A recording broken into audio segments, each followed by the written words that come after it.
Hello guys, welcome to the YouTube channel Wiz academy. और देखिए, आज जो दो टॉपिक हमारे ऐसे के रहेंगे वो रहेंगे ट्रॉपिकल साइक्लोन्स इन इंडिया और दूसरा role of women in arm forces. तो देखिए, बिना डिले करे स्टार्ट कर रहे हैं हम first topic, that is role of women in arm forces. देखिए, इसके अंदर रोल ऑफ वुमेन आप एक हिस्टोरिकल पर्सपेक्टिव से बता सकते हैं, कोई स्लोगन या कोई कोट से स्टार्ट कर सकते हैं। मैंने यहाँ पे एक फैक्ट डाला है कि Rani of Jhansi brigade of Indian national army was formed on 9 September 1943 in Singapore under captain Lakshmi Swaminathan Sehgal, है ना। और ये इन्होंने मलेशिया, जो मलाया यहाँ पे लिख रहे हैं, उनके जंगल्स में भी काफ़ी अच्छे ऑपरेशंस मतलब इफेक्टिवली ऑपरेट किए हैं। तो देखो, अभी मेन बात मैं इसलिए स्टार्टिंग इसलिए दे रहा हूँ क्योंकि सबसे पहला सवाल ये आता है, क्या वुमेन जो है आर्म फोर्सेस में रही हैं। तो इनिशियली अगर आप हिस्ट्री के हिसाब से भी देखो तो रोल रहा है वुमेन का आर्म फोर्सेस में। जैसे हमने ये भी देखा है कि अर्थशास्त्र के अंदर भी फीमेल बॉडीगार्ड की बात करते हैं, अर्थशास्त्र के अंदर भी मैंशनड है फीमेल बॉडीगार्ड रहे हैं, है ना। उसके बाद देखिए, रानी झांसी 1857 रिवोल्ट में काफ़ी ज़्यादा सक्सेसफुल एक फ़ीमेल जो है, बड़ा नाम है उनका। और उसके बाद यहाँ पे बता रखा है कि इंडियन नेशनल आर्मी के अंदर भी, आर्मी की जो यहाँ पे बात कर रहे हैं, तो इसीलिए आर्मी के अंदर भी इंडियन नेशनल आर्मी में रानी झांसी ब्रिगेड था, जो कि 9 सितंबर 1943 को बनाया गया था। और इसकी जो लीडर थी, जो मतलब जो इसको लीड करी थी, जो कैप्टन थी, वो थी Swaminathan Sehgal. She was doctor by profession. और साथ में इन्होंने ऑपरेशंस किया था जंगल्स ऑफ मलाया के अंदर, and they were quite effective. तो इसको अगर आप इस बात को पॉजिटिव की तरफ लेना चाहते हैं तो may be you can start with this thing, है ना। अगर आप इस बात को पॉजिटिव लेना चाहते हैं कि रोल ऑफ वुमेन होना चाहिए आर्म फोर्सेज में, तो आप ले सकते हैं। उसके बाद देखिए, हमें डिस्कस करना पड़ेगा कि क्या परेशानी रही है, अब तक वुमेन का जो रोल है इतना कम क्यों रहा है, क्या क्या रीजंस रहे और क्या क्या रीजंस अभी भी हैं जो रोक रहे हैं वुमेन का पार्टिसिपेशन आर्म फोर्सेज में। तो देखिए, पहले ये आता है कि women has always been identify as second to men, है ना, because of dominant behaviour. Patriarchal society रही है हमारी, तो फीमेल को सेकेंड रखा ही गया।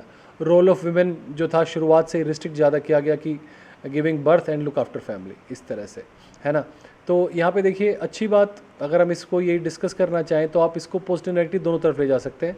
अभी आप बोल सकते हैं कि ऐसा रहा है लेकिन अब नहीं रहना चाहिए। और उसके बाद अगर इसी को आप फिजियोलॉजिकल या फिजिकल अपीयरेंस के हिसाब से चेंज करेंगे या कॉम्बैट की बात करेंगे तो इसी को आप यूज़ करके इसको बोल सकते हैं कि अभी भी नहीं होना चाहिए, है ना, इस तरह से। अब यहाँ पे देखिए, बात कर रहे हैं their assertion into predominantly gender segregated institutions like arm forces has been protected by both law and cultural tradition.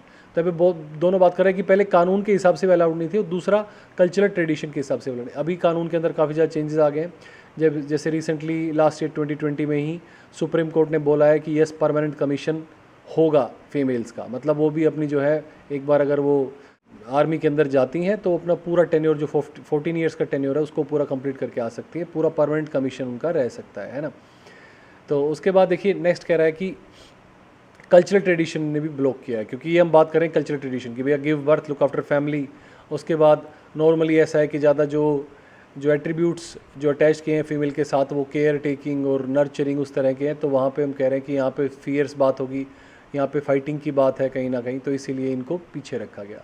दूसरा ये कह रहा है कि कानून के हिसाब से भी सपोर्ट नहीं मिला था, है ना, जो अब हम कह रहे हैं ग्रेजुअली चेंज हो रहा है धीरे धीरे, वैसे नहीं होगा। The role of women in armed forces for a long time was limited to medical profession, that is doctors and nurses in 1992। ठीक है, the doors were thrown open for women entry as regular officers in aviation, logistic, law, engineering, executive cadres. 1992 में इन सब के अंदर allow किया गया।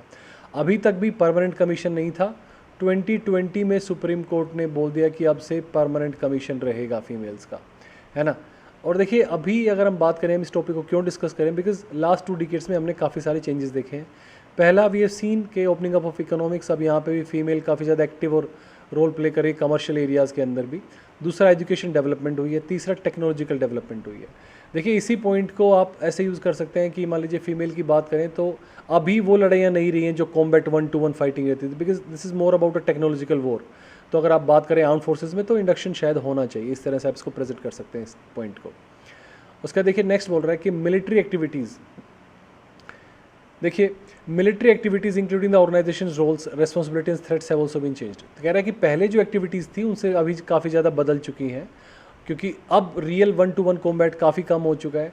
तो changes that have taken place in various other sectors of life, वो भी इम्पैक्ट यहाँ पे डाल ही रहे हैं। जैसे there are lot of roles that can be played equally और even more efficiently by women in armed forces. कुछ काम ऐसे हो सकते हैं जहाँ पे वुमेन हो सकता है कुछ एरियाज में मैन से भी अच्छा करे, तो इसीलिए रोल होना चाहिए आर्म्ड फोर्सेस के अंदर फीमेल्स का। उसके बाद यहाँ पे देखिए, नेक्स्ट कह रहे हैं कि surge women participation to showcase this strength. देखिए उसके बाद यहाँ पे डिस्कस ये करना चाह रहा है कि विमेन का जो है पार्टिसिपेशन बहुत सारी फील्ड एक्टिविटीज़ में बड़ा है, तो दिस शोकेशेस देयर स्ट्रेंथ, है ना। अब देखिए अगर इसी बात को आपको नेगेटिव तरह से डालना है तो एक है यूएसए की डिप्लोमेट की, और इसको आप यूटिलाइज कर सकते हैं अगर आप इस बात के फेवर में नहीं है तो देखिए क्या बोल रहा है, it is not about women's right, equal opportunity and career, assignment for enhancement purposes of selection to higher work. It is about combat effectiveness, combat readiness, and so we are talking national security. मतलब यहाँ पे कहना चाह रहे हैं, देखिए आप यहाँ पे भी विमेन की बातें क्यों कर रहे हैं, यहाँ पे हम नेशनल सिक्योरिटी की बात कर रहे हैं, तो नेशनल सिक्योरिटी सर्वोपरि है। ऐसा नहीं कि फीमेल्स को रखना ही पड़ेगा क्योंकि बराबरी का अधिकार है, ये अप्रोच गलत है। अगर नेशनल सिक्योरिटी में ऐसा लगता है कि कॉम्बैट इफेक्टिवनेस ज़्यादा है, कॉम्बैट रेडिनेस ज़्यादा है मेल्स की, तो उन्हीं का ज़्यादा होना चाहिए। शायद विमेन का रोल जो है रिस्ट्रिक्ट किया जा सकता है, इस तरह से इस बात को प्रेजेंट कर सकते हैं। बट आज की डेट में इस बात को नेगेटिव लेना is not that a good idea, है ना। तो आप please be careful while choosing this. अभी देखिए इससे क्या हुआ है, अगर आप ये डिस्कस करना चाहते हैं, हम ये बात भी लिख सकते हैं और हम इसको डिस्कस कर सकते हैं ऐसा क्यों बोल रहा है। The issues thrown apart this, physical and physiological issues आता है, यूनिट कोहेशन, मिलिट्री इफेक्टिवनेस कितनी है, सोशियोलॉजिकल इशूज़ क्या कह रहे हैं, एडमिनिस्ट्रेटिव इशूज़ क्या कह रहे हैं, ये सब डिस्कस करने की ज़रूरत है। देखिए स्टडी हुई थी एक, उसके अंदर साफ साफ ये बताया गया है कि विमेन को जो है फिजिकली विमेन आर वीकर, और इनके अंदर ये बात कर रहे हैं कि women experience more difficulty in lifting heavy loads, road marching, carrying fields, carrying loads, running and throwing. तो इसमें कह रहा है कंपेरेटिवली मेन के कंपैरिजन में विमेन को ज़्यादा डिफिकल्टी फेस करनी पड़ती है। और अगर जो विमेन ज़्यादा रिक्वायर, मतलब नॉर्मली विमेन अगर ये सारे काम करती है उसको थोड़ा सा ज़्यादा टाइम लगता है ना। और ये स्टडी के हिसाब से, हम अपने हिसाब से नहीं बोल रहे हैं। और अगर फिजिकल एबिलिटीज से ऊपर वो काम करती हैं तो इट लीड्स टू फटीग, है ना। और फटीग के रीज़न भी अपने आप ही हैं, क्योंकि देखिए फीमेल का जो है मसल मास डिफरेंट है, फैट अलग अलग जगह अक्यूमुलेट्स होता है, बटक्स, आर्म्स, थाइस के अंदर ज़्यादा रहता है फैट, तो इस हिसाब से लोअर सेंटर ऑफ ग्रेविटी होता है, तो रेजिस्टेंस हो जाता है ज़्यादा रनिंग के लिए, है ना, क्योंकि ज़्यादा बेस उनका सेंटर ऑफ ग्रेविटी के हिसाब से दिक्कत होती है। और साथ में लेस बोन मास है, वाइडर पेल्विक स्ट्रक्चर है। तो एक्चुअली मतलब ये सारी बातें ये फिजियोलॉजी के बारे में बताना चाह रहा है फीमेल्स की, कि उनकी फिजियोलॉजी ऐसी है कि फिजिकल एस्पेक्ट में कहीं ना कहीं फीमेल जो है वो मेल से पीछे रह जाती हैं, ठीक है। उसके बाद देखिए आप इसके अंदर और भी डिस्कस कर सकते हैं कि चलो एक पॉइंट आप मान लेते हैं फिजिकल एंड फिजियोलॉजिकल इशूज़, उसके बाद कोहेशन के अंदर, सोशियोलॉजिकल इश्यूज़ के अंदर, एडमिनिस्ट्रेटिव इश्यूज़ के अंदर क्या क्या विमेन के रोल हो सकते हैं, ठीक है। मतलब इसके अंदर विमेन रोल क्या क्या हो सकता है अगर आप आर्म फोर्सेस की बात करें तो, ठीक है। आप देखिए यहाँ पे कह रहे हैं कि जो इंस्पिरेशन फॉर अदर वुमेन होते हैं, for example women entering into masculine domain like arm forces show their resilience, है ना। बताना चाह रहे हैं कि फीमेल जो हैं वो एज सच बहुत ज़्यादा रेजिलियंट हैं और वो एक्ट करती हैं और फीमेल्स के लिए एज एन इंस्पिरेशन। ऑब्वियसली हर एक ही एग्जाम्पल ऐसा रहता है। तो अब ये कह रहे हैं कि फीमेल्स अपना मतलब मैस्कुलिन डोमेन के अंदर भी दिखाना चाह रही है अपने resilience, but problem lies with the society. जो हम सोशियोलॉजिकल इश्यूज बात कर रहे थे वो यहाँ पे बात कर रहे हैं। कह रहे हैं कि यहाँ पे ऐसा होता है कि जो मेल्स हैं और they are not ready to take orders from women, है ना। ये थोड़ा सा कहीं ना कहीं पेट्रियार्कल सोसाइटी के हिसाब से जो डोमिनेंस रहा है मेल का, उसका असर है कि they are not ready to take orders from women, है ना। और यहाँ पे कह रहे हैं कि जो आजकल की जो दुनिया है उसके अंदर थ्रेट सिर्फ मतलब ऐसा नहीं है कि आप यही सोचें कि न्यूक्लियर बॉम्ब, मिसाइल्स या रियल ग्राउंड लेवल पे फाइटिंग, वो थ्रेट नहीं है। ज़्यादा जो अटेंशन है वो टुवर्ड्स साइबर थ्रेट है, बायोलॉजिकल थ्रेट है, इस तरह के हैं। और मान लीजिए मिसाइल और न्यूक्लियर बॉम्ब्स भी करते हैं तो उसमें एज सच किसी को रियल में प्लेस करने की ज़रूरत नहीं है। ये जो एक्शंस हैं ये बटन दबा के हो सकते हैं। तो इसका मतलब विमेन का रोल अच्छा हो सकता है आर्म फोर्सेस के अंदर, इस तरह से अगर आप इस बात को प्रेजेंट करना चाहते हैं तो पॉजिटिव के लिए।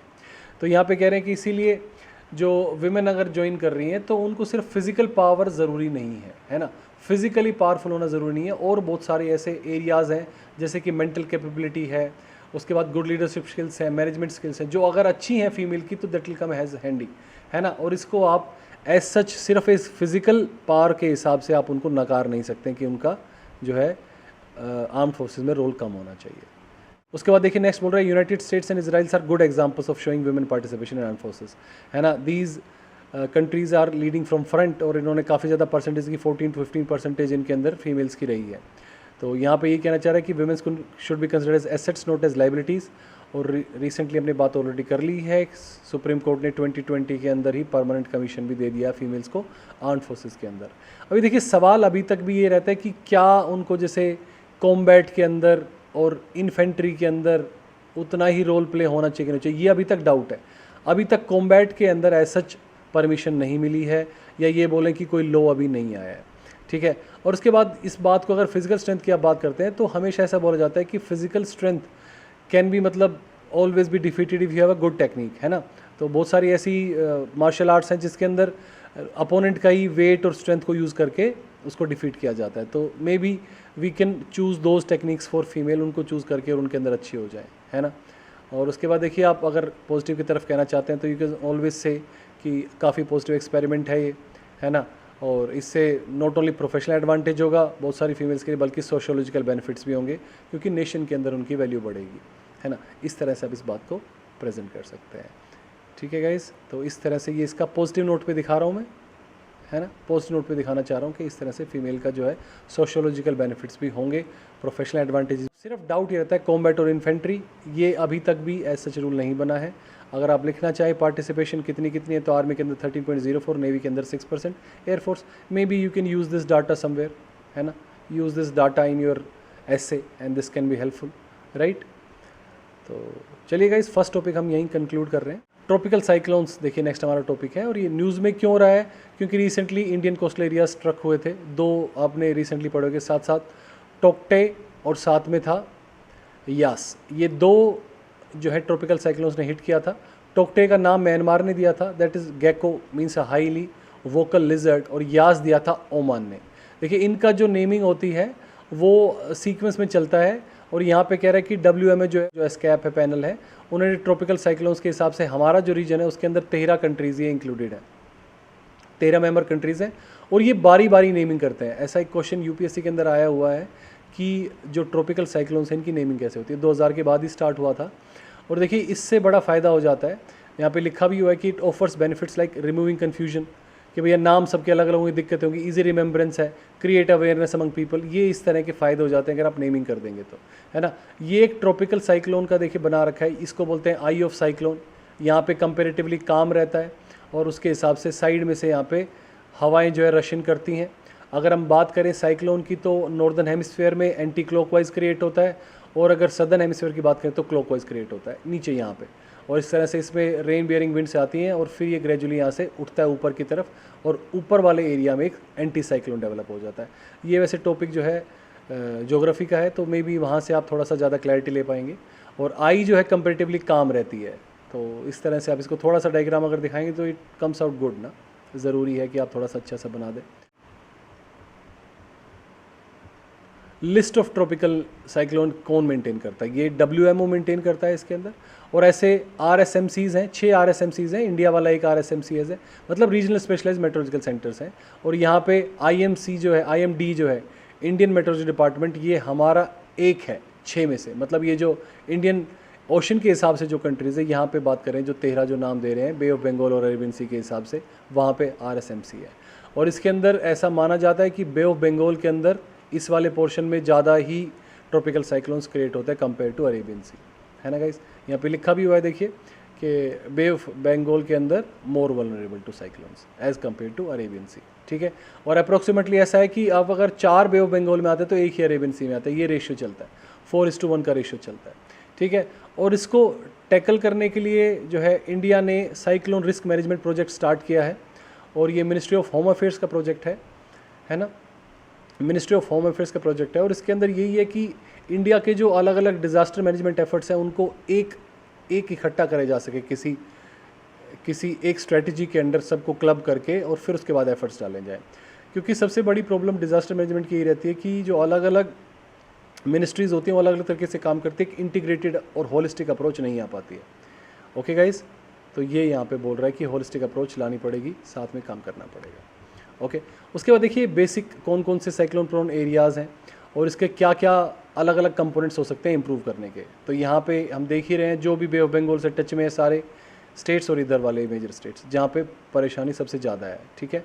किसकी, बे ऑफ बंगाल के हिसाब से ट्रॉपिकल साइक्लोन हिट करता है यहाँ पे और बहुत ज़्यादा डिवास्टेशन लेके आता है। तो इसके कह रहे हैं कि कंपोनेंट्स एक एक डिस्कस हो सकता है। पहला कंपोनेंट ये हो सकता है कि आप अर्ली वार्निंग डिसेमिनेशन सिस्टम अच्छा कर दो, ताकि पहले से ही आइडिया लग जाए कि साइक्लोन आ रहा है तो people can be made aware, ठीक है। उसके बाद साइक्लोन रिस्क मिटिगेशन, है ना, इस तरह से चीज़ें बनाई जाए, जैसे बिल्डिंग साइक्लोन शेल्टर्स बनाए जाए, holistic coastal management, conservation of wetland इस तरह से किया जाए, mangrove, building community based disaster management, क्योंकि हमेशा क्या होता है कि कई बार ये सालों से होता रहा है, ऐसा तो नहीं कि आज का फिनोमेना है, तो कम्युनिटी बेस्ड बहुत ज़्यादा हेल्प कर सकती हैं, क्योंकि पुराने टाइम से कुछ कम्युनिटीज़ हैं जो यहाँ पे रहती हैं और उनके हिसाब से they can tell good approaches to mitigate the effect of cyclones, है ना। तो इस तरह से ट्रॉपिकल साइक्लोन के जो इफेक्ट को अगर मिटिगेट करना है तो we should take help of those communities that are already residing there. उसके बाद बात करें कंपोनेंट सी क्या होता है, टेक्निकल असिस्टेंस बढ़ा दीजिए आप, ताकि रिस्क मैनेजमेंट बेटर हो जाए, कैपेसिटी बिल्डिंग हो जाए। और इस तरह से कह रहे हैं कि कैपेसिटी बिल्डिंग पे काम करो, मे बी आपको इस तरह से सारे जो है अप्रोच रखनी चाहिए कि जब भी अगर परेशानी हो तो we can handle it well, maybe capacity building can come out handy here. उसके बाद बोल रहे हैं कंपोनेंट डी क्या बोल रहे हैं, लास्ट कंपोनेंट है, बोल रहे हैं project management and institutional support भारी होना चाहिए। और ये project management national, state, district सबका कोऑर्डिनेशन की बात यहाँ पे कर रहा है। देखिए हम जब भी ऐसे डिजास्टर मैनेजमेंट की बात करेंगे तो दिमाग में ज़रूर आना चाहिए कि कोऑर्डिनेशन अच्छा होना चाहिए। अगर जो सारी एजेंसीज़ और सारे के सारे जैसे डिस्ट्रिक्ट, स्टेट, सेंटर अगर अच्छे तरीके से कोऑर्डिनेट तरीके से काम कर सकते हैं तो we can surely mitigate the impact of cyclones, है ना। उसके बाद बोल रहा है कि what are the limitations of current framework, परेशानियाँ क्या क्या चल रही हैं। देखिए परेशानी सबसे बड़ी यही चल रही है कि वी हैव टेक्नोलॉजिकल लिमिटेशन। आज भी इंडिया इतना ज़्यादा भारी डेवलप्ड नेशन नहीं है, तो हमारे पास टेक्नोलॉजी की कमी है। जैसे यहाँ पे बोल रहा है कि लिमिटेड नंबर ऑफ वेदर बायोज, बायोज क्या होते हैं, आप इनमें मतलब फ्लोटिंग ऐसे डाल देते हैं सी के अंदर, बायोज फ्लोट करते रहते हैं और उससे जैसे ही यहाँ पे मान लीजिए वेव कोई क्रिएट हुई भारी, ऐसा लग रहा है कि ट्रॉपिकल साइक्लोन घूमते हुआ आ रहा है, तो they will tell you information, they will send information to you. यहाँ पे जो इन्फॉर्मेशन सेंटर्स होंगे उनको बता देते हैं इन्फॉर्मेशन की ऐसा है कि अभी एक ट्रॉपिकल साइक्लोन यहाँ से निकल रहा है, तो we can accordingly disseminate the information और उसके बाद फोरकास्टिंग कर सकते हैं। तो इस तरह से कह रहा है कि टेक्नोलॉजी लिमिटेशंस है हमारी काफ़ी ज़्यादा। नेक्स्ट बोल रहा है पुअर इंफ्रास्ट्रक्चर डेवलपमेंट, कह रहा है अभी भी हमारे पास साइक्लोन सेंटर्स नहीं है, प्रॉपर एम्बैंकमेंट्स नहीं है, हमारे पास रेजिलियंट क्रिटिकल इंफ्रास्ट्रक्चर नहीं है जिससे कि आप टैकल कर सकें साइक्लोन की डेवस्टेशन को। तीसरा बोल रहा है अभी तक भी लो अवेयरनेस है, कम्युनिटी एंगेजमेंट बहुत ज़्यादा कम है, लो कम्युनिटी एंगेजमेंट है। तो जब तक लोगों की पार्टिसिपेशन नहीं बढ़ेगी तब तक ये चीज़ें जो हैंडल नहीं हो सकती है। अब कह रहे हैं आईएमडी ने वार्निंग सिस्टम स्टार्ट किया है, ग्रीन मतलब सब कुछ बढ़िया है, अगर आप येलो करते हो, येलो ऑरेंज रेड, येलो मतलब है कि अपडेट करना पड़ेगा, बैड वेदर आने वाला है, ये कह रहा है एक्सट्रीम बैड वेदर आ सकता है तो इवैक्यूएशन के चांसेस है, और ये कह रहा है कि अब अथॉरिटीज़ को एक्शन लेना चाहिए, बहुत ज़्यादा डेंजर है, रेड, है ना। ये चार इसके सीक्वेंस है। उसके बाद देखिए नेक्स्ट जो बात है, अभी हम बोल रहे थे ना इसके अंदर कि लिमिटेशंस क्या क्या है, तो हमने दो चीज़ें डिस्कस की, और उसके अलावा नेक्स्ट क्या है, absence of coordination among stakeholders. सारे के सारे स्टेक होल्डर्स हैं, उनकी कोऑर्डिनेशन में कमी है।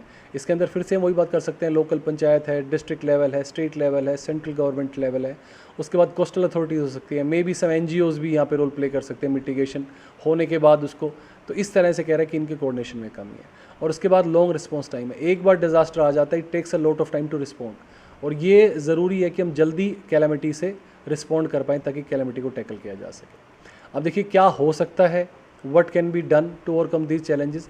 पहला कह रहा है स्टेट ऑफ आर्ट टेक्नोलॉजी चाहिए आपको, अर्ली वार्निंग सिस्टम बाहर ही रखो, मे बी और कंट्रीज़ के साथ भी आप जो है मिलजुल के एक अच्छा एक इंटीग्रेटेड अप्रोच बनाओ, उनके किसी के पास अगर अच्छी टेक्नोलॉजी, उनसे टेक्नोलॉजी का यूसेज लें हम, और फिर उसके बाद डिज़ास्टर को टैकल करें, है ना।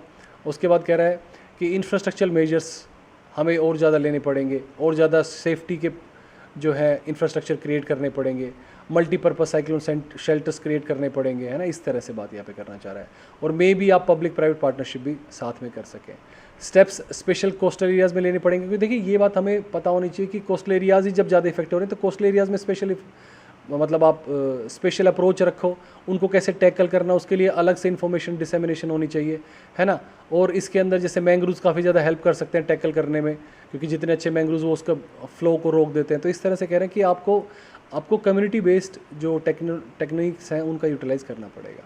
उसके बाद बोल रहा है developing an integrated hazard mitigation framework, कह रहा है कि ऐसा भी नहीं होता कि सिर्फ एक ही टाइप का हज़ार्ड आता है, अलग अलग टाइप के हज़ार्ड एक साथ भी, जैसे मान लीजिए साइक्लोन आया तो उससे स्टॉर्म भी आएगा, उससे विंड हज़ार्ड भी होगा, रेनफॉल भी होगी, तो इन सब जो एरियाज़ को एक साथ टैकल करना है। और साथ में एंड यही हो सकता है we can establish a comprehensive cyclone disaster management information system covering all phase of disaster management. All phases का मतलब है कि शुरुआत से लेकर आखिर तक हर लेवल पे प्रिपरेशन हो, और इस तरह की प्रिपरेशन की हर लेवल पे हम उसको मिटिगेट भी कर सकें। तो इस तरह से आप इसको कंक्लूड कर सकते हैं। चलिए गाइज, आज के लिए इतना ही। Thank you, have a nice day.